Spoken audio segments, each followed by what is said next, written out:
और लेके चल। यहाँ एक बात पर ध्यान दो कि ये मोहम्मद वही बंदा है जो पार्लियामेंट अटैक में भी आतंकवादियों का लीडर था और जिसने गेट नंबर 1 के सामने सेल्फ ब्लास्ट किया था। खैर, जो प्लेन काठमांडू से टेक ऑफ करके दिल्ली में लैंड होना चाहिए था, वो प्लेन फ्यूल भरवाने के लिए पहले अमृतसर लैंड करता है, फिर वहां से टेक ऑफ करके लाहौर में लैंड करता है। लाहौर में भी रुकने की परमिशन नहीं मिलती तो वहां से दुबई में लैंड करता है, फिर दुबई में भी परमिशन नहीं मिलती तो फाइनली ये प्लेन अफगानिस्तान के कांधार में लैंड करता है। कांधार में हाईजैक की गई इस IC-814 फ्लाइट के पैसेंजर्स के बदले आतंकवादी शर्त रखते हैं कि मौलाना मसूद अजहर और कुछ आतंकवादियों को इंडिया की जेल से छोड़ा जाए, तभी ये लोग पैसेंजर्स को रिहा करेंगे। इंडियन गवर्नमेंट शर्त को मान लेती है, पैसेंजर्स और मसूद अजहर का एक्सचेंज हो जाता है। मौलाना मसूद अजहर के फ्री होने के सिर्फ 1 महीने बाद वो अपना खुद का एक आतंकवादी संगठन बनाता है, जैश-ए-मोहम्मद। यहाँ बस एक बात और ध्यान देने वाली है कि मसूद अजहर जम्मू और कश्मीर का चीफ कमांडर बनाता है एक और खतरनाक आतंकवादी को, जो है गाजी बाबा। एक बार इस चार्ट पर वापस आ जाओ। आपको ये समझ आ गया कि मसूद अजहर को मोहम्मद ने IC-814 कांधार हाईजैक के जरिए छुड़वा लिया था। आपको ये भी पता चल गया कि मोहम्मद, रजा, हमजा,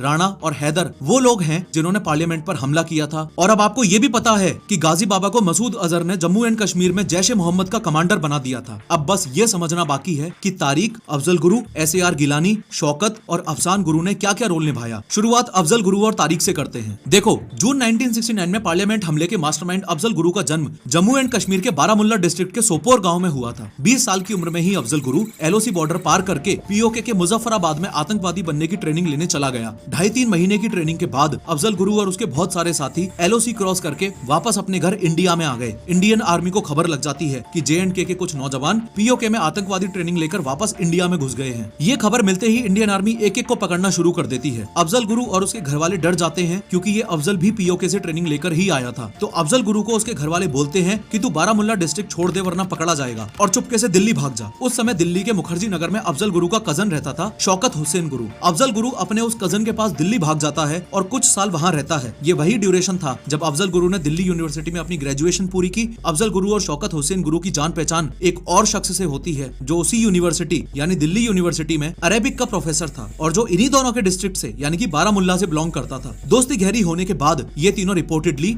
जिहाद और आजाद कश्मीर के बारे में लंबे समय तक बातें किया करते थे। अगर वापस चार्ट पर आके बताऊं तो आप ये समझ चुके हो कि अफजल गुरु कौन था, ये भी समझ चुके हो कि शौकत हुसैन गुरु उसका कजन था जो दिल्ली में ही रहता था, और ये भी समझ चुके हो कि SAR गिलानी उसी दिल्ली यूनिवर्सिटी में अरेबिक प्रोफेसर था। रही बात अफसान गुरु की, तो ये महिला शौकत हुसैन गुरु की पत्नी थी। ये सरदारनी थी। शादी से पहले इसका नाम नवजोत संधू था। ये दोनों शौकत हुसैन गुरु और नवजोत संधू एक दूसरे से प्यार करते थे। फिर इन दोनों की शादी हुई। इनकी शादी में मौलवी भी वही अरेबिक प्रोफेसर SAR गिलानी था। शादी के बाद इसका नाम अफसान गुरु पड़ गया और अब इस चार्ट में सिर्फ एक बंदा बचा है, वो है तारिक। कुछ सालों बाद Indian army Jammu and Kashmir में एक पहल चलाती है